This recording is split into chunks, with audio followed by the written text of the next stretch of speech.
It's fucking... All right, well, 5, 4, 3, 2, 1. And this is Shot 30 Podcast, and I am Shay Newbert, and today we have a very special guest. It took us a couple attempts to get him in here, but Mr. Bob Saget. Yeah, the ghost of Bob Saget. No, you would be like, you're the better version of him because you're still alive.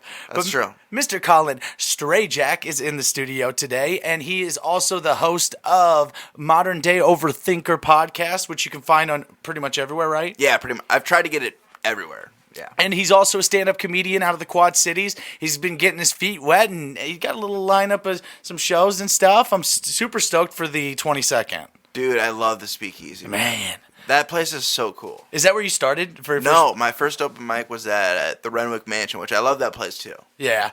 I've eaten a lot of shit there. Yeah. Yeah. It's a weird... Oh, I didn't do well at all the first time. That's okay. Which I like... I kind of was expecting. So, I mean, it's a rite of passage. Yeah, so if you do well your first time, I think you're doomed for the rest of your life. It's like, yeah, you set a high bar. I set the bar very low.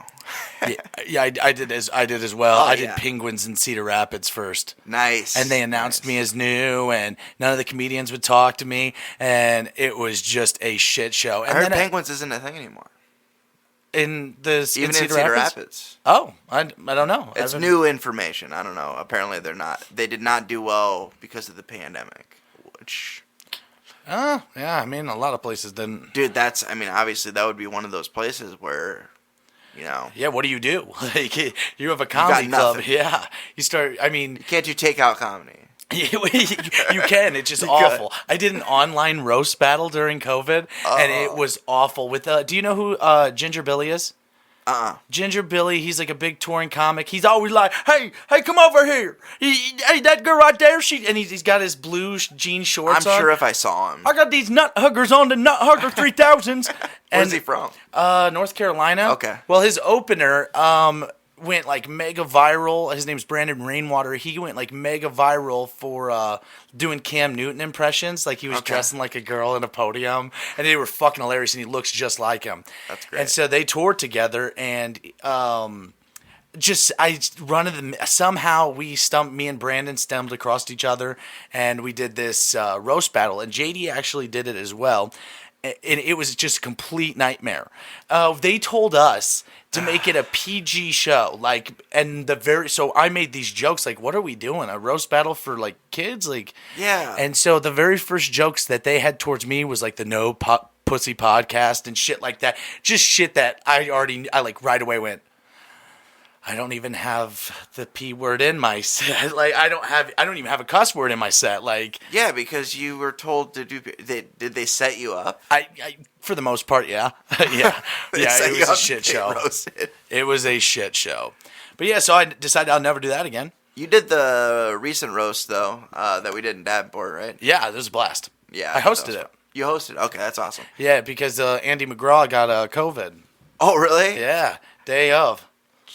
Yep, so we had to throw that thing together, and I honestly thought it was going to be a shit show, but it turned into a fucking blast. Everybody did really, really well, except for Mike. I mean, Mike did good. Mike did good. I love Mike, man. Man, he's a good guy. I just want to have him on the podcast and caption him the whole time. So, like, change what he's saying, like, because you're not going to understand him either way.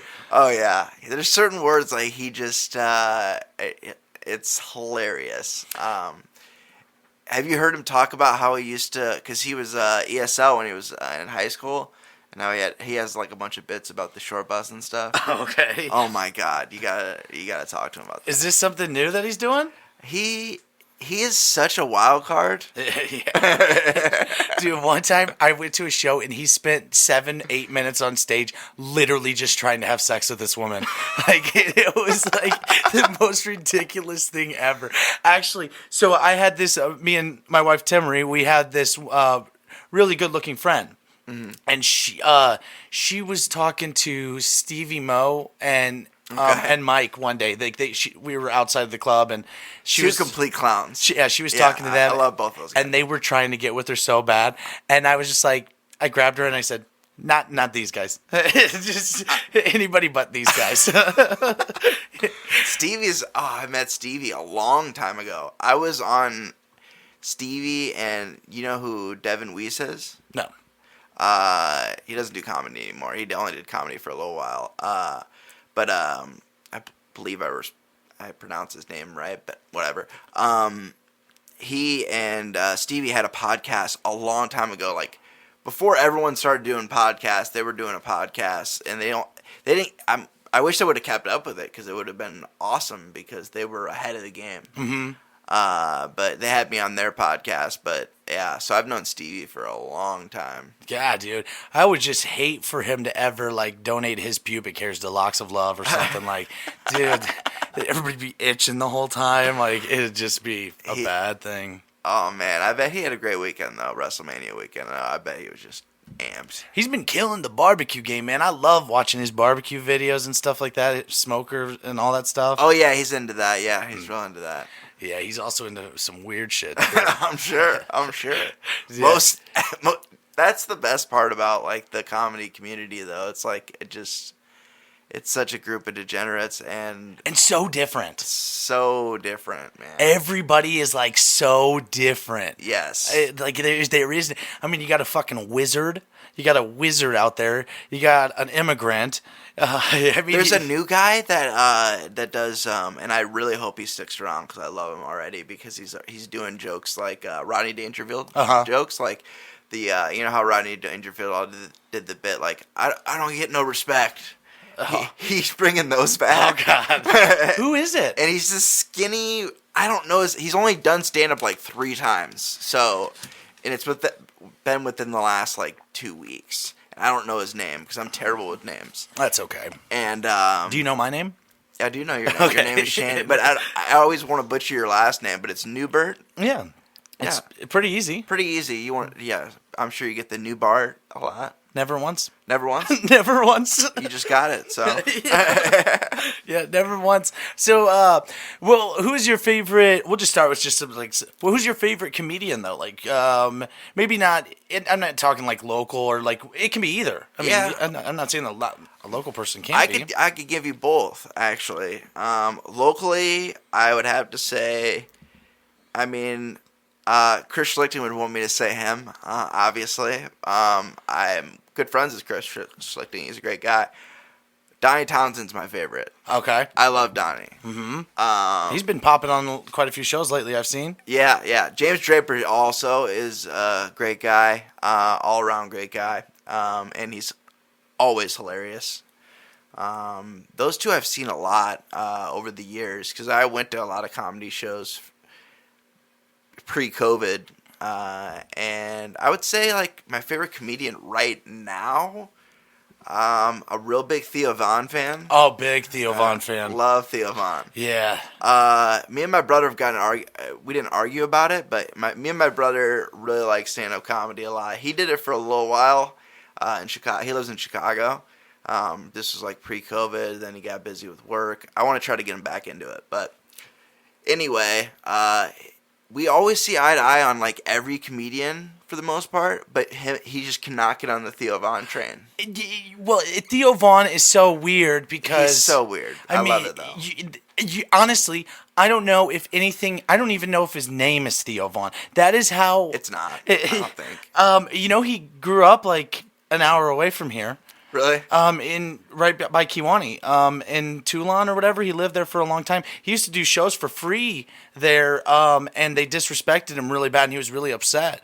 Yeah, he was just doing it in a coffee shop. He was already a big name comedian. He was doing it in a coffee shop still, and then he stopped going because he was really upset with the way they treated him. Jeez, I saw him in Rockford.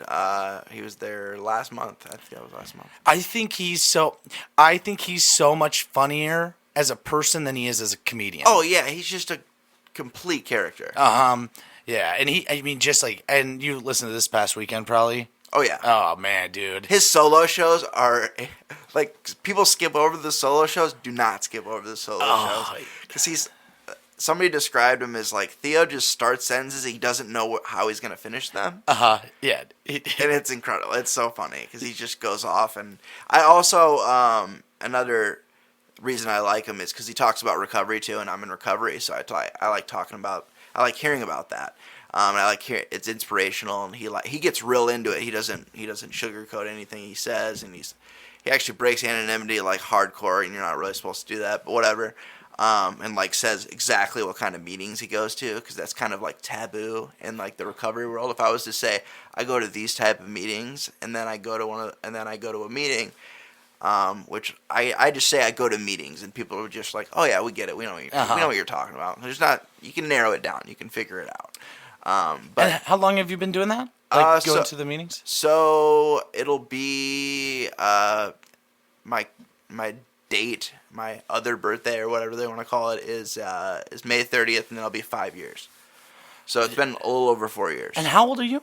And I am 32. Just turned 32 last week. I thought you. Yeah, I definitely thought that you were younger. I would have taken I just ever since I met you, I thought I still can't grow facial hair very well, so I'm really trying. Yeah, it's okay, man. I got you the either got it or baby you face. don't. Yeah, but you got that little scraggle, so it's enough. Other guys have it worse than you. Don't worry. Oh, I'm really I'm doing the derma roller thing. Yeah. I'm doing the oil. I'm really going for it. But it's the worst time. It's like it's gonna start to get hot, and I'm gonna be like, why did I do this? See, so I was told a trick back in the day, and somebody told me, because I couldn't grow a beard, I could grow a little crustache. Yeah. And so somebody told me, shave your face every morning and night for like a month, and see what happens. And so I did that.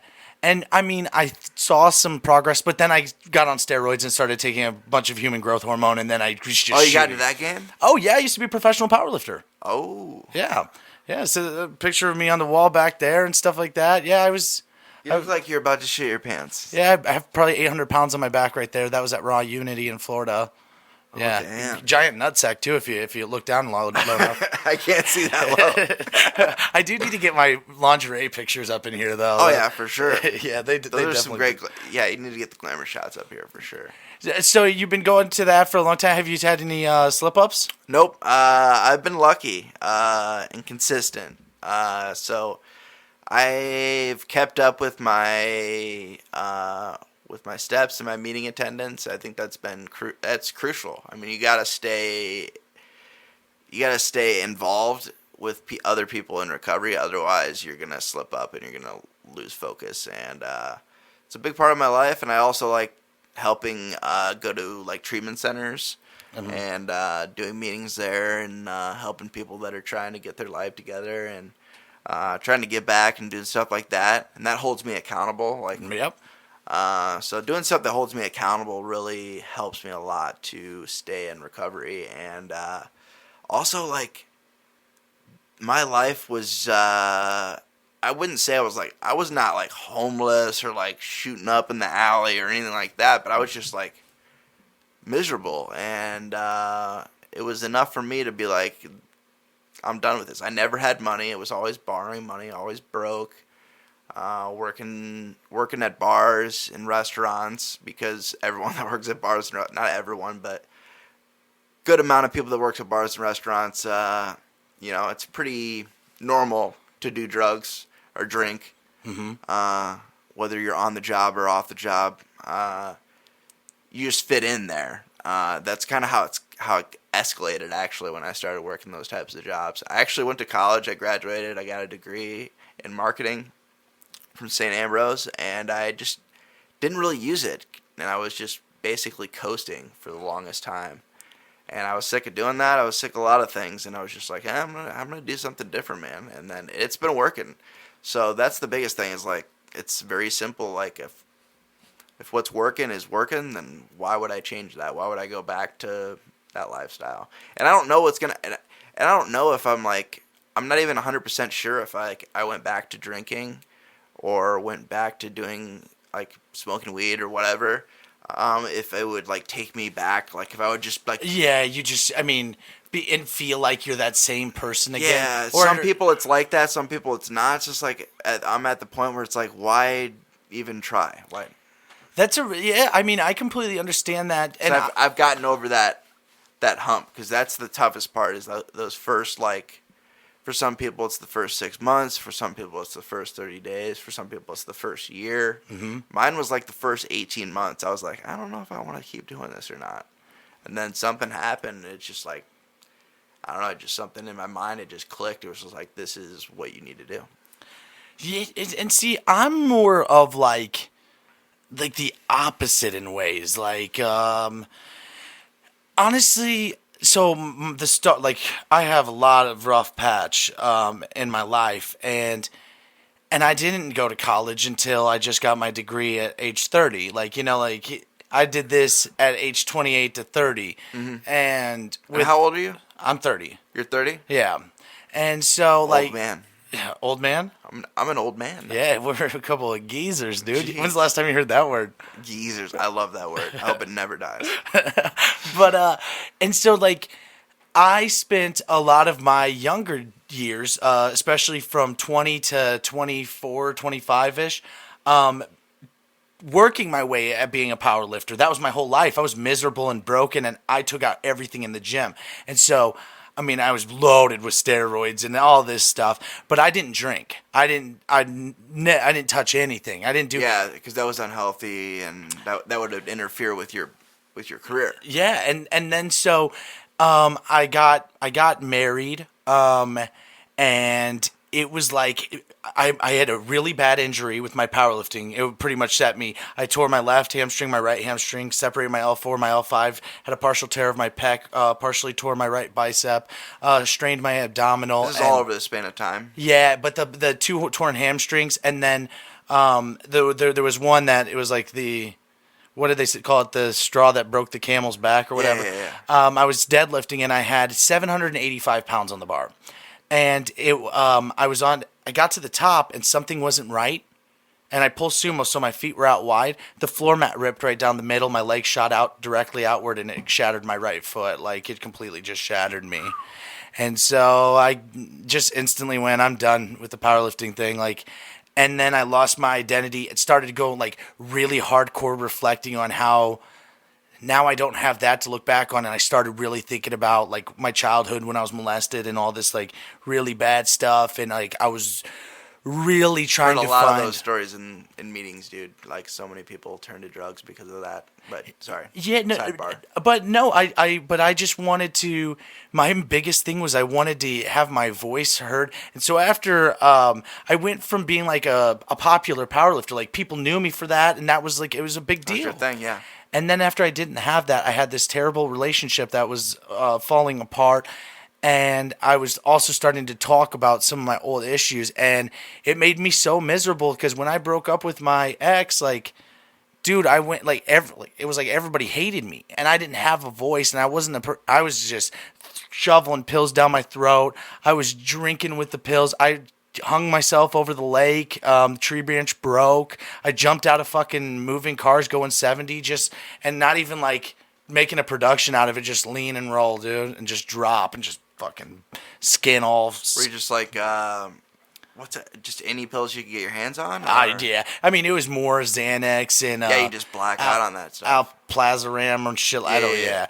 And so, but drinking on that stuff is just completely. Yeah. Well, then they gave me Latuda. Have you ever needed Latuda? That's Side effects of Latuda are fingernails falling off, bleeding out your asshole, suicide, depression. Like, and I've never even heard of that one, actually. I've heard of a lot of them. I used to, when I would take that, I would shake. I would claw through wood. My fingernails would be bloody. I would claw through the sheets just to make, like, I would just lay there and shake, and my fingernails would just be bloody. I'd rip through the sheet. And finally, I went cold turkey on all that stuff. And my wife, dude, without Timmery, I would have nothing because she was the one that showed me that there's a whole nother life that you can live. Like, you are not stuck as being this or that or all those things that you thought defined you as a kid. And I changed so much. And then the very first thing that I did was like, I want to have a fucking voice. So that's why the podcast came up. Mm-hmm. That's why stand-up turned into a thing. That's where these skits and all this shit. Like, I did this stuff. I was always silly and goofy, but now I can make something that is my own, like, even with words, Yeah, exactly. But then, so me and Timry, like, we realized, dude, we, like, never, like, partied like you do in high school or, like, college and stuff like that. So now I'm 30 years old and, like, I love to fucking party, so it feels like I'm catching up on because you were so hyper focused on the deadlifting and everything, so you just kind of like feel like you got to make up for lost time a little bit. I guess. Yeah, I get it. But I don't do things in excess. Like, I don't let people, like, no one really knows the difference of me drunk or not drunk. I can feel it inside my body, feeling looser and laxer. Yeah. But I mean, I'm trying to be the same person 24/7, and that's and I pride myself in that. Yeah, and that's I could not do that. Well, for a while I could differentiate things, and but I was such a chameleon towards the end, man. I would just whoever I had to be around whoever to get what I needed or to fit in or whatever it was, that's who I was going to be. And it was exhausting, man. Yeah, but you do a lot of things, and you do a lot of things that are for yourself, though, Yes. and which is really good. And you also, I believe, and especially with following you and seeing your stuff and listening to your stuff, it seems like you are your biggest motivation. You know, like you don't need someone else telling you to motivate you. You are waking up and convincing yourself, like, this is me, or this is what I want to do, or I'm following this. Because, I mean, even with, like, Bonesy Bad, Bonesy Boy. Bonesy Bad. Yeah, with Bonesy Bad, that's the biggest thing I have to self-motivate myself for, because so many people over the years, especially at the beginning when I first started putting out music and doing rap music, it actually started, I started rapping, the main reason I wrote my first song was for a girl. I was, Mike Draw was trying to get his chick. Yeah. But I was 16, and I recorded it on some shitty Dell computer that my parents' house with like a Logitech like USB mic. It was crap, and I don't even know how I was able to get the beat. I didn't even have like a good software, but I was like able to put it together and make it sound halfway decent. But it was supposed to be just for her, Didn't work out that way. She liked it because it was very personable, but it was bad. I mean, it wasn't good by any means as far as from a music value. If you're looking at it as a musician, Do you have that song still? No, I don't know where it is. Damn, I was gonna attach it. Yeah, This would be the perfect time, dude. I hope no one has it, but I know people have it. And they're keeping it. Probably if I like ever were to run for office or something, it would come out. Can you sing it? Can you sing it for me real quick though? It was like it was like, oh, don't give the beat that much credit. The beat was terrible. It was just like, I think it was, the chorus was so cheesy. It was like, "You're the best. I could feel it in my chest." Oh wait. Let's give it some love here. All right, try that now. Well, we got auto-tune. Ooh. It was like, "You're the best. I could feel it in my chest." And then it was like, I can't remember the rest of it. It was like something better than the rest. It was so cheesy and corny, but she loved it. But not realizing when she sent it to her friends, because we had mutual friends, and that's how I met her in the first place. She actually doesn't even live here. She lives in Mississippi. In the river? In the river. Yeah, she's a river rat. Yeah. Mike and Dross is probably throwing pebbles at her. Yeah, throwing rocks at the pigeons. That's one of my favorites. But no, so I sent it to her, and she sent it to a couple of, they sent it to everyone in my high school. And I went to Assumption High School, it's a Catholic high school, I graduated with 100 people. So it went fast. Everyone knew about it. Everybody heard it. Everybody was talking so much trash to me. It was the worst. So I was like, now I gotta like make up for that, and put out, I didn't try to like put out hard stuff because I never wanted to be like somebody. I I didn't want to be that guy. I didn't want to Like I robbed that bitch in the back. yeah, like no shit like that. I didn't grow up in I went to private school. I couldn't put up like a fake persona or anything like that, but I was like, but I always wanted to do it. I'm like, well, I guess this isn't the way I wanted to start, but all right. So I just kind of kept up from there, but it's been kind of off and on, especially when I was drinking and partying a lot. I didn't really put out a lot of music, and ever since I cleaned up and, you know, kind of got my shit together, I wanted to focus on it more. And TikTok's been awesome, man, because it's really gotten me into. I love the duets, man, because there's so many good producers. Oh yeah, that's what so many good producers. And you know who you need to talk to? You know Wyatt West. Wyatt West. He's a comedian, longer hair, younger kid, super funny. He sounds. Yeah, I think I know who that is. Is he tall? No, short. You'll know the second you see him. Oh, is he gonna be in the debut show? Yeah, he's got like a list of shows coming up. But we'll put a picture of Wyatt West right here.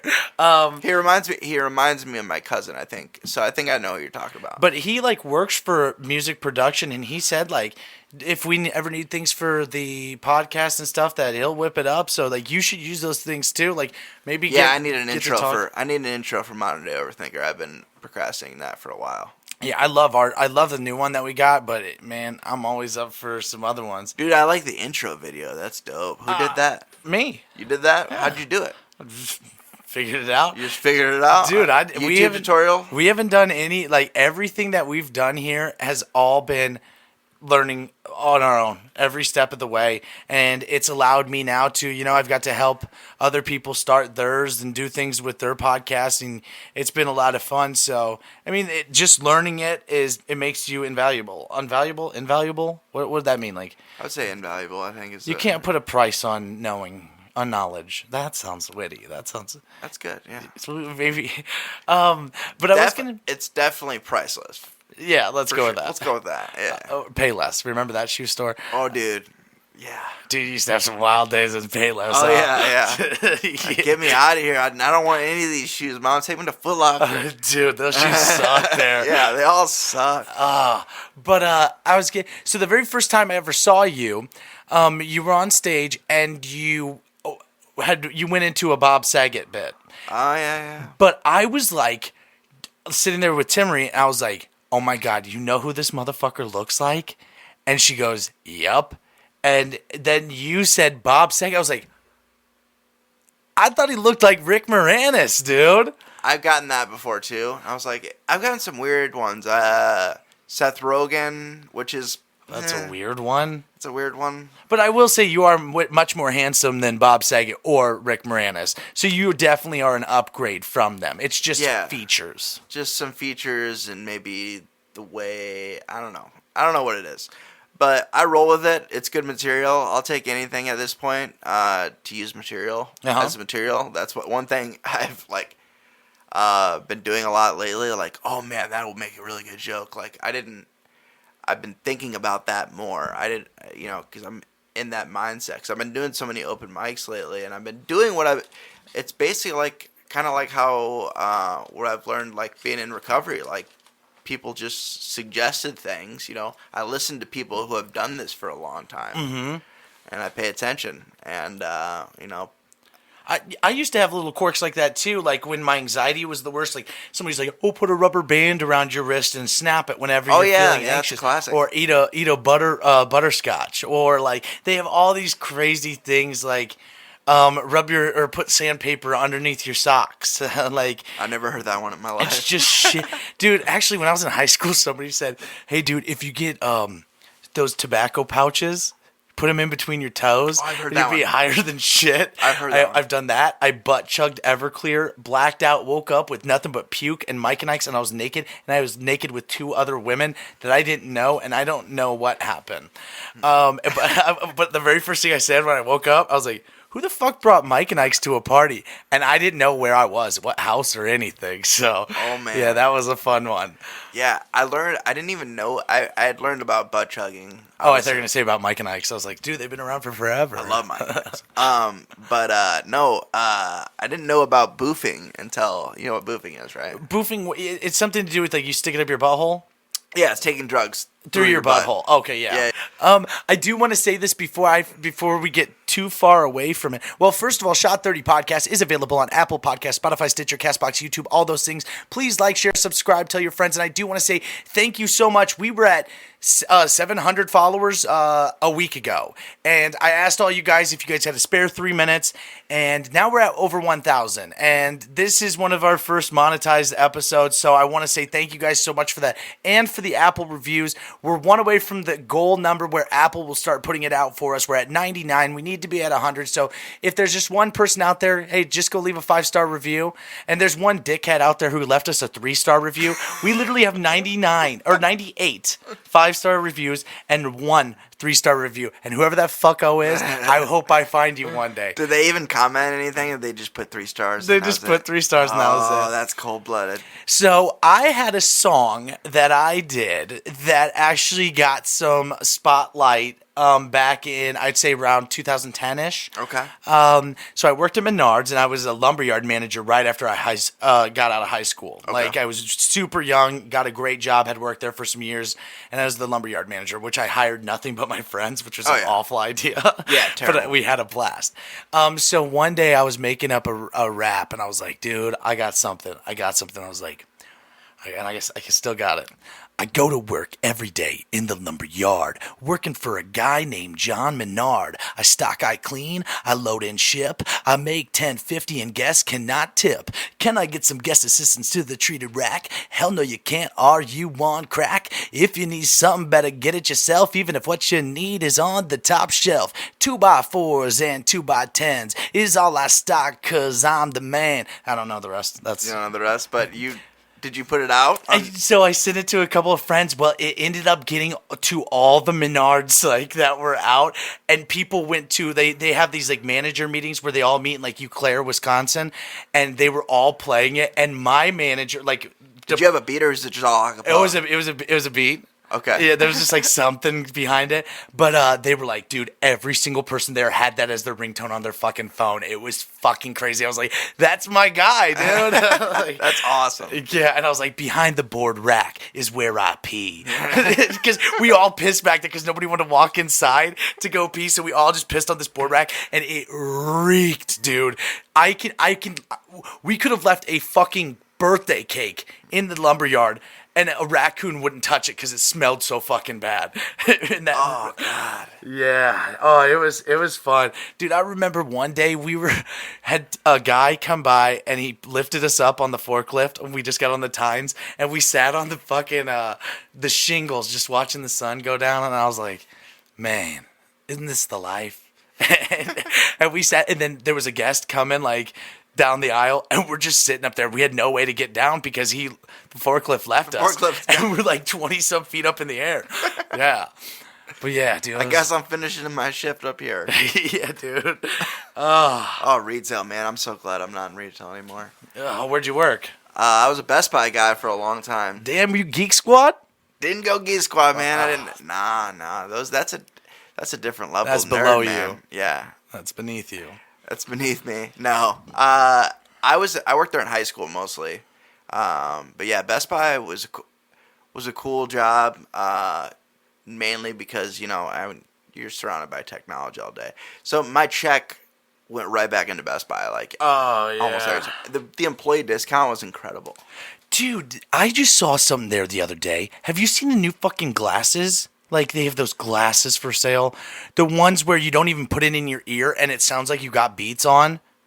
Oh my God. I don't know. This technology is wicked. Yeah. But then I guess that there's something that they like put in the screen now so you can see your phone messages. Like, oh yeah, I've heard about this. Good. Yeah, I've heard about it, but I knew it was coming. Yeah, well, our stimulus checks really wanted to go to that, and like we had to fight to not do it. Like, oh man! And hey, Joe Byron, if you want to send me another stimmy, baby, I'm waiting for it. Yeah, I'm ready. Oh, jeez. Are they gonna send us? I heard they were talking about giving people gas money or something. Man, dude, I don't know if that's happening. I'll take that though, because yeah, man, that's ridiculous. I'm lucky enough that did you see the white truck out there? Yeah. Well, I noticed the I noticed the Mustang. Oh That's yeah, what I noticed. that's ours. You know, we park everything out front because we got the cameras out there and everything. But people walk out of the bar and they'll just throw their fucking beer bottles and shit in my front yard, and I've lost my shit. Like, you know, like don't shatter a fucking glass bottle on a sidewalk outside of a house where 3 kids live. Yeah. You know, like.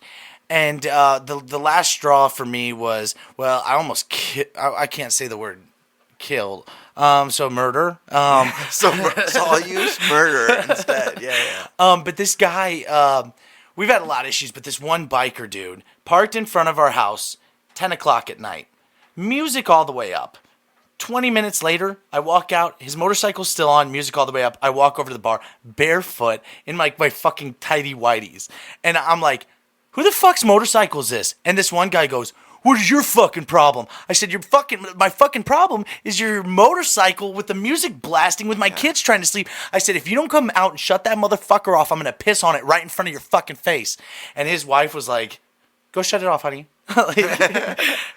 Completely unnecessary. Yeah. Yeah, like, and I don't get mad. It's very rare I get mad. I've lost that emotion somewhere. Yeah, I don't get mad that often either. It's rare if you see me mad and you don't want to be around me.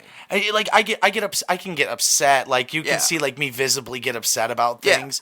But I just get more sad and I tend to stay to myself. But when I get mad, dude, I'm just like a fucking freak. Well, that's just a ridiculous thing. Like, yeah, I would have got mad too, for sure. It's like I have just a little bit of respect. Zero. Yeah.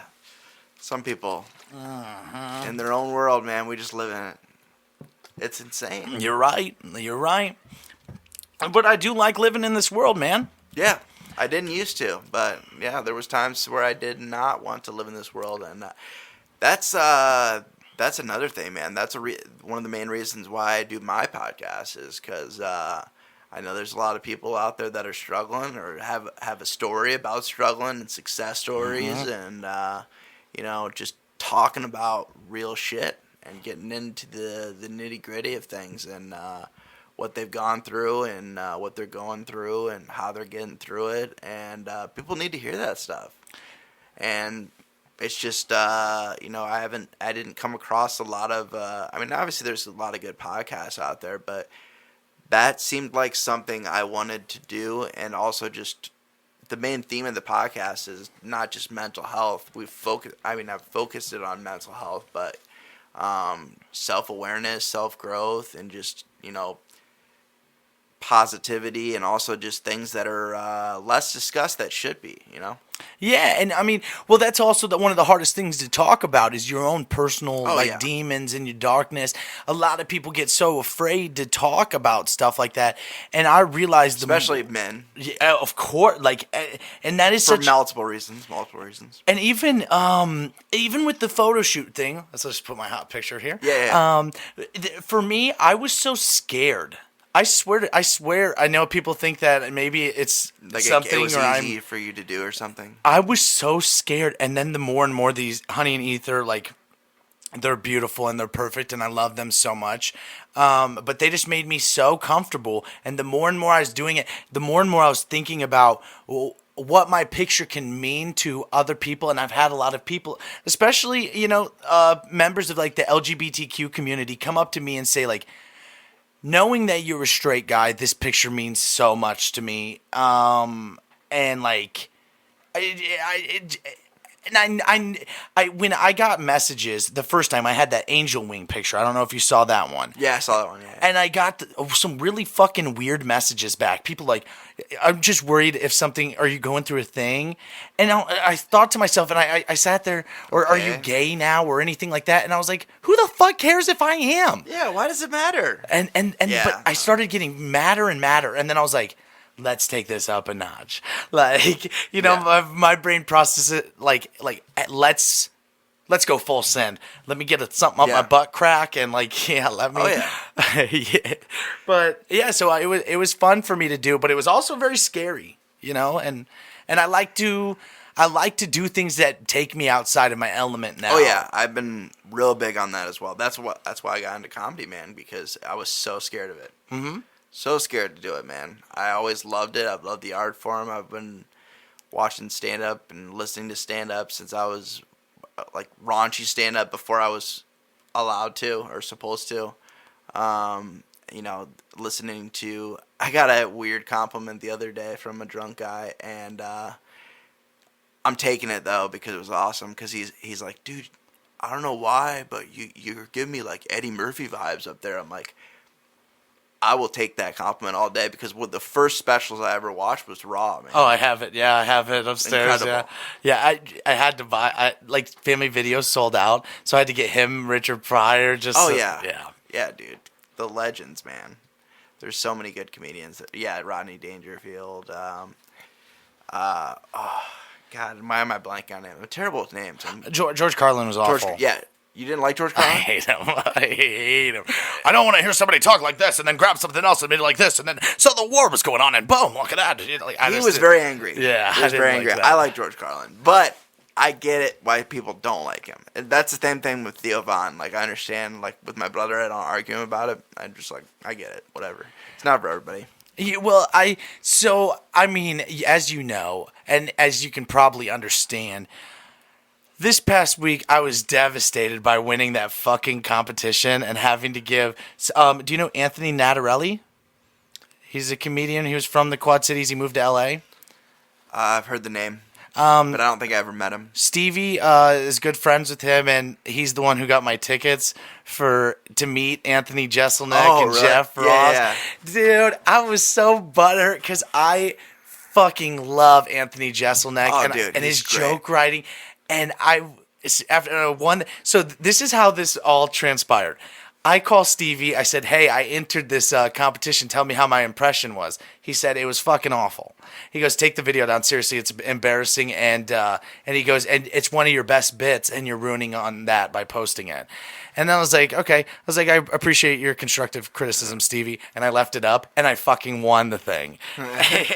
So then I called Stevie and tell him I won. And I was like, hey, do you know anybody in L.A.? And so he goes, yeah. So then I gave that guy the tickets because it was that night. Yeah. Yeah, it's like, how were they expecting you to play? Like, that was a weird contest. Like, yeah.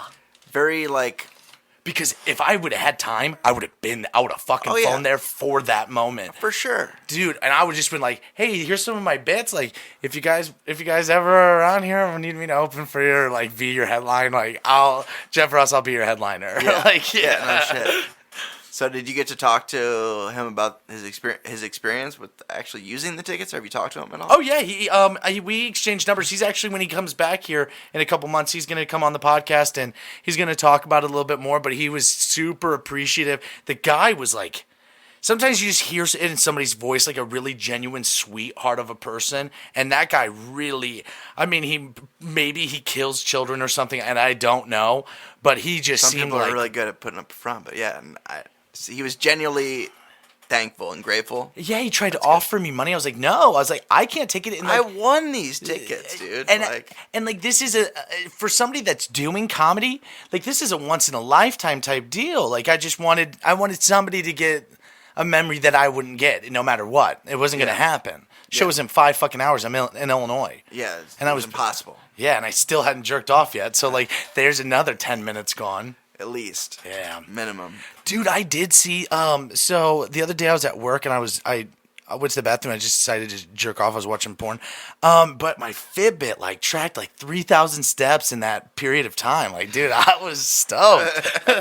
You got a good rhythm going. Yeah, dude. I was like, man, this thing's rigged. I'm going to start using this twice a day. Rigged. I know people who, like, swing their arms and get those extra steps in.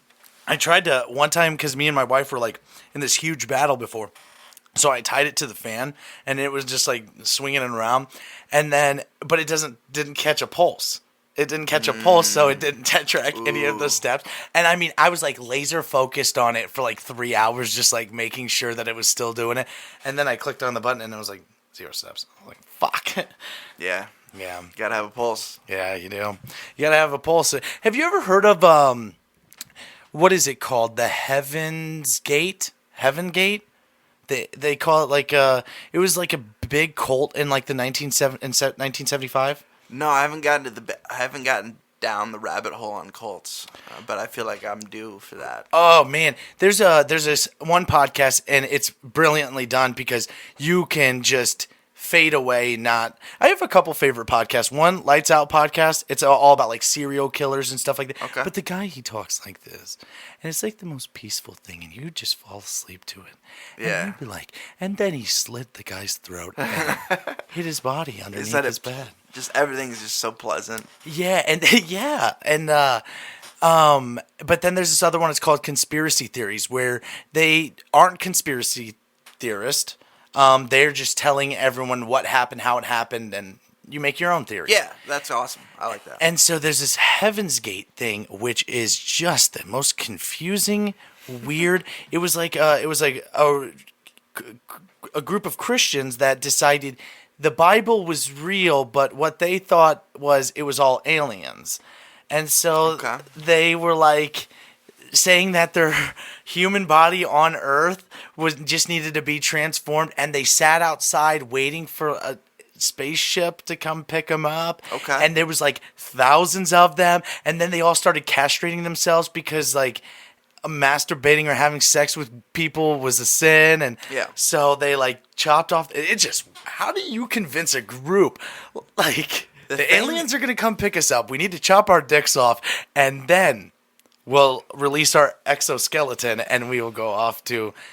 Because heaven wasn't after you die. Heaven's meant to be your consciousness on Earth and sent there alive and to drop your form. But then they started having members of the group die from cancer and shit like that. They're like, how do we sweep this? Well, they were just ready faster than everybody else. They didn't die. So there was people at the front, like that were leading it, that obviously knew it was a bunch of bullshit. Well, they or did they drink the Kool-Aid as well? They were. I think they were drinking the Kool-Aid as well. Okay, so they really believe they're. Yeah, it's a really heartbreaking story too, because there's hundreds and thousands of like families that just lost their son or lost their daughter. Like they just went to this cult and then they disappeared. Oh, no contact with anybody else, and they disappeared somewhere. But they said that they were going, so there's not like a manhunt. And yeah, so they kind of knew what they were doing, or knew they were going there, but they couldn't really do anything about it. Yeah, because they're like adult children. Which one would be the coolest cult that you'd want to join? See, I don't know much about cults though, man. That's the problem. Okay, if you had to be a serial killer, who would be your target? I'm a real big Dexter fan. So, me too. So I would definitely be a vigilante killer for sure. Man, you watch the last season? The new season? Yeah, I loved it. I loved it too, except once again the ending. The ending broke my heart because but they're leaving it open. They're definitely not done. It just I really could have saw Dexter's son, like them doing a spin-off with him as the killer. That's what I'm thinking they're gonna do. It just seemed like it was too heartfelt. Yeah. You know, when he killed his dad, it was too heartfelt. Yeah, I was like, too much love behind it. Yeah. Spoiler. But it was, I thought, dude, if you haven't watched it at this point, fuck you. You're not going to watch it anyway. Yeah. So I can already take it. You were a Breaking Bad fan? Oh, yeah, for sure. You watch El Camino? Yeah, I didn't hate it, but I didn't, it was very like, okay. It was just nice to have it, I guess. It was a nice treat. Yeah. But that was about all it was. I'm not going to watch it again, though. It was a Scooby snack. Yeah, it wasn't like, you ruined this or anything like that, which was good. And it wasn't too, like, it wasn't like when they tried to do Dumb and Dumber again. Oh, that's fucking stupid. Like, just let it go. It was Frozen? so long ago. Frozen? Frozen? Oh, you said Let It Go. Sorry. Oh yeah, Frozen. Yeah. I don't know my kids' movies. The snow. Which would be weird if I did, because I don't have any kids. So. Yeah. I was gonna make a joke about another comedian, but he's trying to let that die. So wait, which you know one? what I'm talking about? Austin. Yeah, I'll bleep it. I'm not gonna bleep it. I'm not gonna bleep it. Fuck you, Austin. So guess who we have on the podcast tomorrow? Who? Probably my favorite comedian. I mean, just absolutely has the greatest punchline ever. Got him. Oh, dude, I love JT, man. Man, dude, he's one of the first dudes that I actually talked to after a show. Him and I think you might have had him on. You had two people on Sunday, didn't you? or you were going to have two. Yeah, we were going to. We ended up having Leslie, and then I was trying to edit Leslie's, and then me and Leslie went way longer than we had figured we were gonna go. Okay. So then we actually had we had the one person back out, so it didn't really matter time wise. Okay. Yeah. But Dan McCullough. Oh, dude, I love him so much. Dude, Dan's so awesome, man. He was the first person that was like, he's like, dude, let me get you in the Facebook groups and let me get you connected. I'm like, dude, that was when it was like, okay, this is like a whole, like, it's like another family. That's how I feel about the stand-up community. Oh, for sure it is. It's ridiculous. It's awesome. And it's something I haven't experienced for a long, long time. So it's really cool. It's a new group of friends because so you fucking like the disrespect that you're putting on your like rehab group. That doesn't feel like another family to you?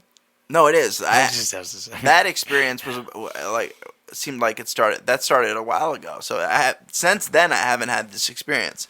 And with a lot of my friends that I grew up with, I still stay in contact with some of them. But they grew up, they have families, they have jobs and careers, and you got to have an avenue of misfits. Yeah, and I gotta have some degenerates to hang out with, or people I can be unfiltered with, and I had that group of friends growing up, but they had to grow up and do adult things and do their own thing, and I get it, but I am one of those people. I'm like I can't.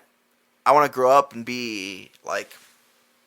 I never think I'm officially going to be grown up ever. I'm just going to be like an adult child that has responsibilities that I take care of.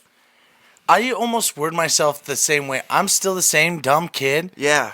But now I have money. Yeah. Now I can spend it. Now I have money to spend on things because I didn't have that. Yeah, well, I was broke. We were broke as kids, man.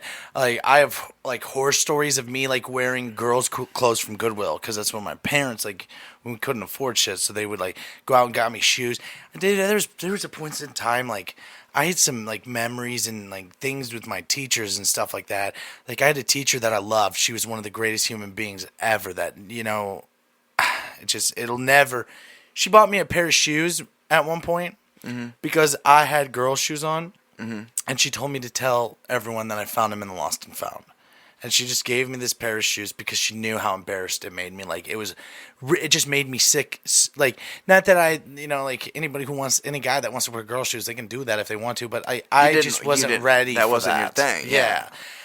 And so for people like that, and they probably don't fit the same either, Yeah, no, like, and there's like potpourri inside the shoes and shit like that, and it came with a tampon, and I didn't know where to put it, so it went in my ass. Yeah, like, gotta go somewhere. But no, like there were special moments in my life of people like coming out of the woodwork of like, wow, I never expected this. And one of my best friends to this day, his name is Zach. Zach grew up in a family that they go on vacation together. They do everything together. Like, they're a beautiful family. But I was a misfit. Like, and I was his best friend. And I went through this divorce, like, just as fast as I got married. And I was all fucked up and all these things. And out of the 10 guys, yes, 10, that were standing at my first wedding, I only speak to one of them. And that's him. Yeah. And he said, no matter what makes you happy, I'm here for you no matter what. And it was like, I cried for 2 days after he said that to me. It broke me in a million pieces and healed me just at the same rate. Just it's unexpected things that make you a better person, I guess. Like, it's the unexpectedness of other people and their hearts and you seeing the good rather than the bad. Like, I walk around and I don't look at all these comedians, like, look at all these broken guys.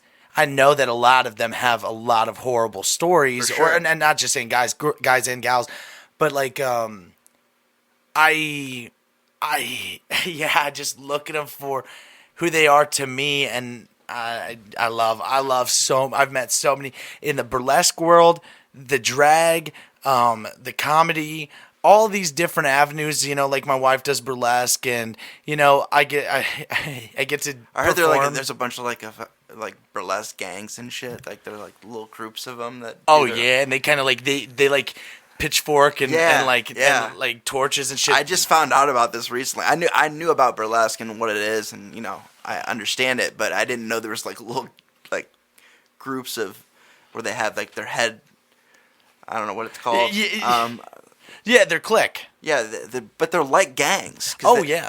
They battled over. Beef. Yeah, they battled over like, well, you had somebody from this troupe on your show, and then you had somebody. It's because I am a fucking, what do they call it, Switzerland? Like I'm right down the middle. You're never gonna find. You're not gonna find nothing bad. I don't have a hidden agenda. I never will. Even this is kind of like a cool thing to tell. So Jake McDowell hosted the Speakeasy. Yeah. And so I was at his show. And Pubali was performing, and Hunter was there. I walked up to Hunter, and I said it. He goes, hey, so you're hosting the Speakeasy on the 22nd. And I was like, yeah, dude, I'm stoked. And I was like, if Jake McDowell gets the hosting job over me, I said, I'm going to kill myself. And I said it as a joke. Yeah. And I love Jake McDowell. I love him with my whole heart. Yeah. But Hunter had said to him, Shane said he'd kill himself if you got the hosting job. Now, I know that... Casually like that. Yeah, and then Jake called me and he goes, it probably is a misunderstanding. Did you say this? And I was like, I absolutely said it. I said, but I didn't mean it like in real life. I said, Jake, I love you. I said, I'm not even trying to get that. Yeah. I was like, I just thought it'd be cool to host the show that I went up the very first, like one of my first times, and where I learned to love comedy was at the Speakeasy. So I just think it would be a cool thing, and I just know that I'm better than Todd Wilhite because he's a piece of shit. And actually, he's my favorite. Like, he is so good and so smart and so witty and brilliant. And I just think that Todd Wilhite's only downfall is the fact that Todd Wilhite doesn't promote himself, because if he did, he'd be a much bigger comic than he already is because he's so good. Oh, yeah, dude. There's a couple comics that I've come across like that. Donnie's like that, too. Mm-hmm. Yeah. Donnie won the Speakeasy competitions a few years back, right? I believe so. He might have. I haven't done the first time I ever went to the Speakeasy was last month. Oh, really? Ever even been there? Well, no, I'd been there, but not for a comedy show. I'd been there when I went to Ron Halloween. What do they do? What's that show? They do the Halloween Town. No, it wasn't. Remember that show? Great show, dude. Great. That chick's hot now, dude. Really? She was hot then when I was a kid. I mean, she was a kid. I was a kid. So it counts. Yeah, it's fine. Yeah. No, I haven't seen her lately, but I know. I think I know what you're talking about. But yeah, that was a great show. But no, it was. Damn it, I don't remember. My friend Kay would be mad at me for not remembering that because we went to that show together. That was the only other time I had been there, I think, maybe a long time ago. But for comedy, that was the first time. And every month, it seemed like I had something going on. I was like, shit, I really want to do this open mic. And I was able to do it last month. And it's great because it's like it feels like an actual show. It's not like... Oh, yeah. Nothing about that feels like an open mic. Nothing. Dude, great. That place is a gift to us, man. Oh, dude, it needs to be... I wish we could use it more. But. Yeah, and I fight with Brett. Like I just think that in respect to the place, how beautiful and awesome that show is. I think that they should put a picture of all of the people who have won that comedy competition on the wall. I don't, I know like Donnie and me, but I think it'd be a great idea. Actually, the first person I seen win that show was Ryan Graham, and I don't know what he does anymore. He's kind of faded away, but he was really good. He was good. And Allo, I've watched Allo do great there. I thought Allo was gonna win one year. I don't know who that is. You don't know Allo? Mm-hmm. Do you know Donald Rawlings? Dave Chappelle's right hand man. Yeah. Allo destroyed him in person on Kill Tony. Allo's from Iowa City. Okay. Yeah, he's been he was. Oh, yeah, we're at the roast. You'll know Allo when you see him, but he's on. He was really killing it for a while about it right before COVID, and then okay, and then I know he's back at it again. Okay. Yeah, I'd probably know if I saw him. There's so many good comedians, man. Especially, I saw Nate Bargatze recently. Yep, yeah, he was at Tomfoolery. No, he didn't come. Kyle Kinane was there. I saw Kyle. Oh, Kinane. yeah. Kyle Kinane's great. No, Nate Bargatze, just a very. He's just a very good comic, man. He's so good at it, and you could tell he like is a huge nerd about it and studies it, and like is very critical. That's how Chris is too. Yeah, with Nate Bargatze, I saw him at the Adler. He was at the Adler. Oh, that's where it was. Yeah. The only thing I didn't like about it was it had nothing to do with him. Is I got the cheap seats way up top because I was like, I hadn't been to the Adler in so long. I forgot how big it was, and I was like, shit, I can barely fucking hear this guy. Oh. And one of the openers, he had pretty good openers. I did have one thing about that show that I didn't like. It's that it didn't use any local. I don't like when people don't use local openers. Yeah. It's a thing. I feel like everybody feels that way. At least put one. Just one. I understand bringing guys and putting them on, I get that. Mm-hmm. But yeah, get a home opener in there. Why not? Dude, give somebody just a chance, Give man. somebody a shot. Throw somebody a bone. I don't care if it was Austin Ingalls. That was a shout out. That was a shout out. We've been talking a lot of shit to each other. It's been fun. Yeah, I do love his stand up is so opposite of him as a person. Oh, he's yeah. like the sweetest fucking guy, and then he just wants everybody dead when he's He doing just brings stand-up. out all the anger. Yeah. He's like, a lot of women broke my heart is basically what he told me. Yeah, dude. JT came out the other day at the show this weekend, and he said, "Anybody heard of JFK?" And like the whole I crowd's love like, that joke. The whole crowd like looked at him like, "We're all 50." Like, yeah, dude, we're all twice your age. Like, Yeah. stop. Yeah, dude, It was you're so like, funny. You're like 20. He's like 22. He looks like he's 12. He's just a tall 12-year-old. He's a tall 12-year-old. He's the kid that used to try to give the ball to in basketball. He should have been better than everybody else, but then he'd miss the layup. Oh yeah, yeah. That was the guy. Yeah, for sure. I wonder if he got taller later, or if he's been that tall for like since he was 12, like one of those guys. I don't know. You have to ask him. I have to get his yearbooks. We need the yearbooks. Yeah. Yeah. Oh, dude, yearbook pics. He man. probably still has the same haircut. He's never changed it. He just looks exactly the same. Those are still his 12-year-old hairs. But yeah, he's not that old. He's fresh out. He's fresh out of College, yeah, so. ISU, yeah. Dude, Iowa State. Fuck Iowa State. I'm a Hawkeye guy, but you're probably are you an Illini guy, or do you really care? I'd be more of a Hawkeye guy just because Julian Vandervelde did my podcast. Thanks, Boo. Dude, Julian is a great guy, man. Awesome. Yeah, awesome guy. I don't know him personally. I know people who know him just because he's my brother's age. Yeah. He is a complete sweetheart, funny as shit. Oh, dude, he's smart as shit, too. And do you know he's a singer? Performer? I did not know that. Big time, yeah. Like, I thought it was a joke, but he did jazz band, and then he started his own band, and he's a singer. Yeah, dude, he's awesome. And like, we did that podcast together, and it is the funniest thing ever because we shared that. Once a Hawkeye is the Iowa Hawkeyes like big. They have a social media page or something? Yes. Yeah. And so they were like, "Hey, can we share your video with Julian?" And I was like, "Oh my gosh, thank you for noticing." Yes. And then they were like, "We watched the first 30 seconds. We can't share it." Like, because I had Julian talking about dick and balls and Nick Foles' dick, and like we were talking about Michael Vick and like, dude. Okay. Yeah, didn't he? Yeah, he played for the Eagles. Yeah. So he played with both those guys, and he was telling me all the details about Nick Foles' dick, and it was just. I mean, I know, and imagine. So he was sitting where you're sitting right now, and here I am sitting here, a shrimp of a man, but he is 400 pounds. You know, offensive linemen, after they get out of the NFL, they're supposed to lose weight. This motherfucker didn't. He didn't? He's so fucking big. And how tall is he? He's not as tall as he is big. He's 6'2", 6'3", but he's over 400 pounds. Oh. But he's a stout boy, and you don't. Yeah. He's corn-fed, baby. Yeah, okay. I would love to have you back. I mean, we're at our time, but I wanted you to give all your links. We'll have them attached below where everybody can find everything.